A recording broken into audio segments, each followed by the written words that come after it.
আমরা কিন্তু এখানে তালা মেরে দিব। আপনারা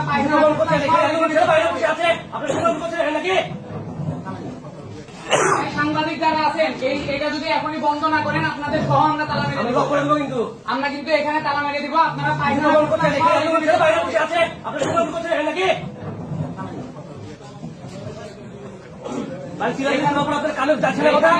এখনই যদি এটা বন্ধ না করেন আপনাদের সাংবাদিকদের সহ আমরা কিন্তু তালা মেরে দেবো। আমরা চাই না সাংবাদিকের সাথে কোনো রকমের ব্যবহার করতে। আমরা